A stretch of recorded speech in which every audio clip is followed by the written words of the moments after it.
This show is produced by the Hartman Media Company. For more information and links to all our great podcasts, visit hartmanmedia.com. Welcome to the Holistic Survival Show with Jason Hartman. The economic storm brewing around the world is set to spill into all aspects of our lives. Are you prepared? Where are you going to turn for the critical life skills necessary to survive and prosper? The Holistic Survival Show is your family's insurance for a better life. Jason will teach you to think independently, to understand threats, and how to create the ultimate action plan. Sudden change or worst case scenario, you'll be ready.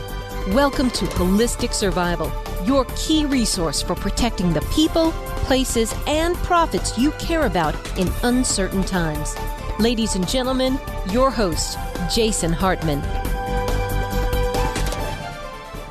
It's my pleasure to welcome Mark Whitney. He is a 2020 Libertarian Presidential candidate, a former felon who taught himself law and won his own freedom by representing himself and went on to become a millionaire. He's quite an entrepreneur, amazing story. He's the founder and CEO of thelaw.net and has two grown sons, one who is autistic, and both of his sons are self-made millionaires. He's the former host and producer of Late Night Last Week podcast. And Mark, welcome. How are you? Thanks, Jason. I should just stop right here. Wish everyone to drive safely and go home after an introduction. They're already home. Yeah, it's true. Everybody is home. Nowadays, everybody's already at home with the lockdowns. But hey, let's start off with your backstory a little bit, Mark. So during the heyday of mortgage fraud, you were one of many, many millions of people who filed some bogus documents or gave bogus documents to your lender, and you got nailed for it, right? Actually, I was way ahead of my time. It was 1988, not 2008. I was in my 20s. I lived in Vermont. Ben & Jerry's had just gone public. They started franchising. I was a pretty successful entrepreneur. I started an advertising agency when I was 20. But when Ben & Jerry's came along, I just put everything I had into Ben & Jerry's. I bought the franchise rights for New Hampshire. I borrowed a bunch of money, millions of dollars to build stores all over the place. And there were a couple of years that I didn't pay my taxes, so I gave banks tax returns that reported what I'd actually made, but I hadn't filed them with IRS. And when the banks got in trouble with the feds, I got in trouble with the feds, and the judge gave me a timeout. So how long was that stay in Hotel Gray Bar? Tell us about that a little bit. The timeout was for 3 years, but I represented myself at trial because at that time I was prosecutor in New Hampshire. New Hampshire they only prosecute about 50 federal cases a year, and they didn't have a federal public defender's office. They gave me a real estate lawyer. So I decided to represent myself at trial. I got convicted on some things. And then when I finally ended up at the Allenwood Federal Prison Camp in Pennsylvania, I went right to work in the law library for about 9 months and ended up having my term of imprisonment declared unconstitutional, ended up winning an order for immediate release after 452 days. And the guy that wrote that order is Stephen Breyer, who is now on the U.S. Supreme Court. Oh, how interesting. That's fascinating. So how was it considered unconstitutional? I mean, there's a bank fraud, assuming the prosecution proved that. How did the prison time become unconstitutional? What happened there? Tell us about that. Yeah, bank fraud in the United States, just because a lot of your listeners actually may be interested to know, it's a strict liability crime, like what Ed Snowden is charged with. So with Ed Snowden, what the feds have to show is that he took some stuff. He's not allowed to turn to the jury and defend himself and say, yes, but I took an oath to support the Fourth Amendment and privacy and so forth. So in my case, all the government had to show was that the tax return I gave the bank didn't match what I gave IRS. And that's actually the crime, infecting the files so that when the FDIC auditors come through, they presume those files are accurate. If they're materially false, that in the United States is a Class B felony. You get up to 30 years for that. The reason I was able to have my sentence declared unconstitutional was that the judge used a law to send me to prison that was not on the books at the time I lied to the bank. So I'm still a convicted felon, but I was able to do myself a lot of good and shorten my prison term dramatically and get back to my family who was on, welfare. And, we'd lost everything. We'd already gone through bankruptcy and everything. So, and ever since then, it's been a good day.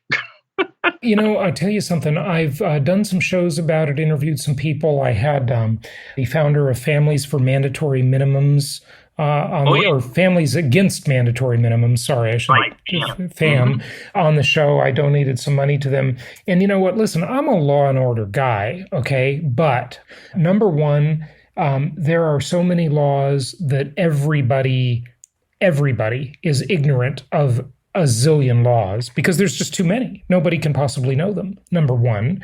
I interviewed the author of 4 Felonies a Day on the show. Yeah. And then I've done some shows about the privatized prison system. And, if you have, I'm all for being a libertarian, right? And it's when I first heard of, well, maybe we should outsource the prisons to a more efficient, private sector. Sounded good to me, but I don't think that's worked very well at all. I think that, you can't incentivize people to declare war against other countries or take away someone's freedom. That just doesn't work in my eyes. You're a libertarian candidate, so you tell me, could that work? I think when the government has a constitutional duty, when the Bill of Rights is implicated heavily, as it is when a citizen is in the custody of the government, that duty should be performed by government actors. The additional layer of having it done by the private sector creates all sorts of civil liberties issues. And as you say, it provides an economic incentive for some really bad stuff. Something that we're all aware of is, refugees and asylum seekers who present themselves at the southern border. We're all aware of the children being kidnapped and thrown into all Walmarts. But what people don't think about is the very resourceful people that manage to get themselves to the border, fleeing places like Guatemala to get away from the drug cartels that are war on drug incubates. They actually get kidnapped by Border Patrol and thrown into private prisons where they're forced to work for free. And that is straight up a 13th Amendment violation. It's human trafficking because the 13th Amendment says that we shall not have slavery and indentured servitude in the United States, but, unless you are duly convicted. And these people have been convicted of nothing but the for-profit prisons, Core Civic and Geo Group, rely on these kidnapped refugees to do all the maintenance and all the work in the prisons in violation of our 13th Amendment. Yeah, well, it really is a way to get a whole bunch of, it's a modern form of slavery, right? You can basically force these people to work for pathetic wages.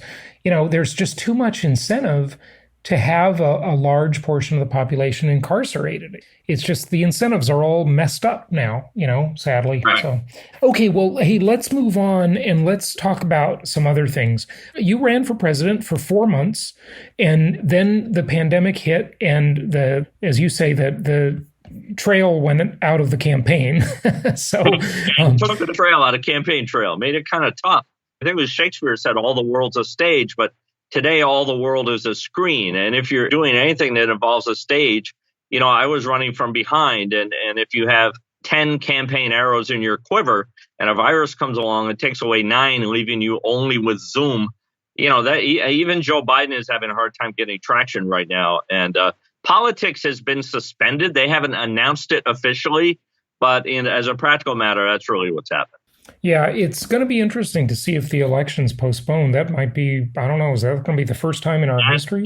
That's not permitted. There has to be an election under our Constitution, and there will be a new president on January 20th. It'll either be, there'll be an inauguration on January 20th per our Constitution, and I suspect Donald Trump will win in a landslide because it's going to be a great year for incumbents. Incumbents love viruses. Well, look at who his competition is. Joe Biden. Are you kidding me? Seriously. Yeah, I think that the Democratic National Committee, made a choice to tacitly endorse the reelection of Donald Trump when they circled the wagons around Biden, because the alternative was Bernie Sanders, and that would mean they'd be labeled a socialist party. And it's not a socialist party. It's a corporately owned party.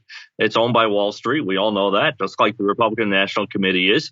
And so they made a choice for 4 more years of Trump. Well, we shall see, and I think you're going to be right about that. I think we are going to have 4 more years of Trump, but we'll see. So tell us what you learned by representing yourself in court. Oh, well, I learned that I love the law. All the best stories I came to learn are in the law books. And I learned the law like Abe Lincoln did and like everybody did before there were bar associations by just reading it. So one of the great blessings of the First Amendment was there's this case called Bounds versus Smith, where a prisoner brought a lawsuit and said, hey, we have access to the courts pursuant to the First Amendment, but we don't have legal materials. And Supreme Court said, yeah, you're right. If you're going to have access, that access should be meaningful. So as a result of that case brought many years ago, federal prisons are required to have a basic law library. So every week, a new book of case law would arrive that's 500 or 600 pages. And these are opinions written by judges. And these opinions, all the craziest stories in the world that you can't make up. And then somehow it comes to a conclusion. And that's how you learn the law. And you read and read and you read to learn what the law says. But as you get deeper into it, you get to where you can read between the lines and you get to know these judges so well. You get to go, well, wait a minute, Dave. That's not what you said last month in the case of U.S. versus Smith. Most lawyers never have the opportunity to spend thousands of hours studying the law the way I did. And I just love it. I've loved it ever since. And I became good enough at it that 40,000 lawyers for the last 20 years have been paying to use my software to do their own legal research. So your software, does it help pro se parties like you at all? Or is it, I know lawyers use it just like they use Westlaw or LexisNexis. But is there some like unique spin on your software that we should know? Well, what makes our software helpful to pro se litigants is that it's affordable. There are around, 7 million judicial opinions that have been written since the beginning of the Republic, federal and state. So they're all in there. So, we do have pro se litigants that use our software. So, and they're not necessarily pro se. They may be using it to work on their own case together with their attorney who's helping them with their bankruptcy, their divorce, or their criminal case, or whatever's going on in their life, or their civil lawsuit. But it's $50 a month, so anybody can afford it. And it puts a really good set of power tools on your desktop. The equivalent database from our competitors would run, $2,000 or $2,500 a month as opposed to $500 a year. So I can't remember the number, so don't quote me on this, but I looked at it, I think last year sometime, and it was like there were 5,000 people or something running for president. I'm going back to your presidential bid. And tell us what that's like. You had an interesting 4 months with that. Right. Give us some insight into this little known area of life. Yeah, so the number is about 900. There are always several hundred people who run for president. This year, about 500 Democrats, maybe 250 Republicans. In my party, the Libertarian Party, around about 36 people. And of those, a dozen or so actively running. So in the Libertarian Party, you actually go out and you go to state conventions. And at the state conventions, you debate your opponents. It's non-binding. It's a way for the states to raise money. But the nominee, the presidential and vice presidential nominee, are selected separately at a national convention involving about 1,100 delegates. And that vote is going to happen digitally. It's going to happen online this year at the end of May. And I suspect that Congressman Justin Amash will be the nominee, and then that will be the end of that. But how does someone do it? Why is it that we can't get more parties and more candidates in these elections? Why is it that the corporate media seems to control the debate stages? It's just silly. Like, our system, for such an advanced country, our system is terrible. Yeah, well, bipartisanship is alive and well, and this happens at the state level. So the idea of having a third warm body on the presidential debate stage that polls at about 85%. But the Presidential Commission on Debates is a privately owned organization, and it was set up as a private organization so that we can't cite the Constitution as a way of saying our political speech is being censored. So because they're a private organization, they get to privately decide who's going to be on stage. And it's the Democrats and Republicans working together. The Presidential Commission on Debate is always staffed by former presidents, former vice presidents, Orthodox Democrats and Republicans. It's really a single mafia that controls our system under the guise of being two separate entities, but that's not really the case. Yeah, so is there any hope for any more choices or any change, or can you teach someone listening how to run so that they can make an impact? Yeah, sure. It's super easy to run as a Democrat or Republican. You just fill out, if you want to run for a House or Senate, you fill out a form at the fec.gov. It takes about 5 minutes and you're running. It's the same running for president. I ran for president as as a libertarian because I am libertarian. In some ways, it would be easier to run as a Democrat or Republican. I would have, I think, maybe more success, but just because they are, because of the treatment they receive from the media. But I'm not Democrat or Republican. I'm libertarian. And so that is the party that I ran with. And it's an uphill battle because, this is a bad time to be a freedom salesman. My governor here in California, Gavin Newsom, this is a state where the beaches are closed and the 7-Eleven is open. And you can't have 6 feet of distance at a 7-Eleven, but you can at the beach. But he's polling at 83% approval. And we're going through a period of time where I don't think there's a debate as to whether there's going to be universal basic income. The debate is how much will it be? So that's a fundamental shift in our society. And it's kind of making my head spin a little bit to figure out what the new normal is going to look like in terms of the attitude that we should have as citizens when we wake up in the morning. I have 2 sons who are successful entrepreneurs, and, I'm trying to imagine having, a couple of sons now who are 14 and 16 and saying to them, maybe you ought to get a part-time job or something to kind of see how the world works. And then they go, well, why should I do that? In 2 years, the government's going to be sending me $2,000 a month and I'm going to be all set. So tell us what you think about what's coming next. How are we going to come out of this situation? And I mean, the government printing press is running like crazy, but it's not just the U.S., it's every country. Are we looking at an inflationary future? What do you think? Well, I just think at a macro level, our society, the infrastructure and architecture of our society, even though the internet's been around for 20 years, the architecture is really 1950s. It really hasn't changed since then. So I think we're long overdue, right? So I think if you can easily reimagine the future by just erasing everything on the whiteboard and put the internet at the core and build out from there in an ever increasing spiral. And over the course of the next 20 years, that's what life is going to look like. Is that your wishful thinking or is that your prediction? No, that's a prediction. I think it's a really good bet because the people who really run our society, the political class, or the people who have, it's not the top 1%. I think it's the people who are in the top 10%. The people who are well educated, they're professionals, they're engineers, doctors, lawyers, they are politically active, they're politically tuned in, and what they say goes. And I think a lot of these folks are going to, yesterday Intel said they're going to be closed their offices will be closed for the rest of 2020. The same day, Jack Dorsey said Twitter employees can work at home forever. So there are going to be more choices, I think, in whether you go to the office or not. There are going to be more choices in whether you send your kids to a school building or not. I think there are incredible efficiencies there, economic efficiencies that people won't be able to ignore, and also lifestyle efficiencies that people are going to embrace. So I think the opportunities for drastically improved society where we're not wasting time. Nobody should ever have to get into a car to sit at a computer ever. That's crazy, right? That's crazy. And college is something that, like Bernie Sanders has tried to institutionalize college and sort of freeze it in place by making it free. But college is moved for disruption and rethinking. Everything is ripe for it. And I think this virus is going to expedite all of that. Yeah, well, it's one of my favorite economists, Joseph Schumpeter. It's creative destruction. And all this does is make it happen faster, which is great. So there's a lot of good things that'll come out of this.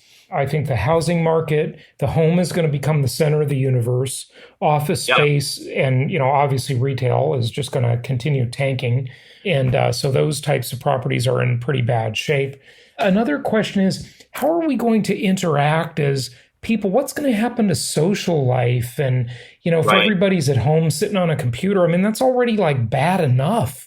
Anybody walking down the street everybody's in their own little world. They've got their earbuds in. You can't even say hello to anybody anymore. It's just it's a very isolating, technology has got a lot of very isolating elements. If you go anywhere, people are just looking at their phones all the time. Yeah, it's amazing. So as someone who's been a spoken word artist, I'm a competitive public speaker in Toastmasters. I've toured the North American UK with one-person shows. I'm a very accomplished speaker, but I'm very much an introvert. So I'm okay with, being locked down. I've kind of decided that the next 3 or 4 years, I'm going to do the writing that I expected. So I'm 61.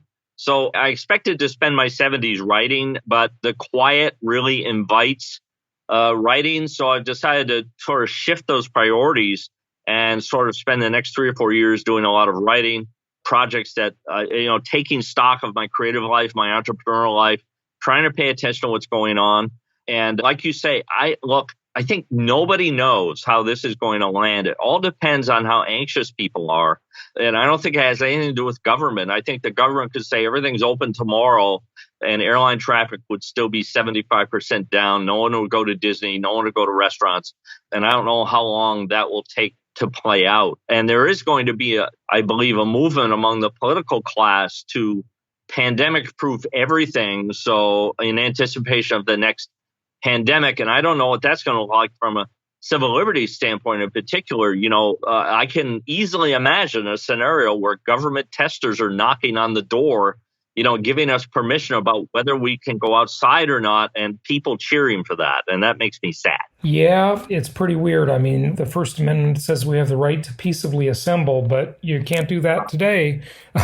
So it's pretty intense. It sure is. Hey, give out your website or tell people where they can find out about your work. MarkWhitney.com, Mark with a K, MarkWhitney.com. And you can see generally some of the stuff that I've done. It's a new MarkWhitney.com. I've got my show Fool for a Client there, which is my award-winning political dramedy about the bad old days of fighting the government. You can watch it for free. You don't have to even put an email address in or anything. You can see a link to the law.net, stuff like that, and check out what I'm working on. Good stuff. Well, Mark Whitney, thanks so much for joining us. Okay, thank you. I appreciate the time. Take care.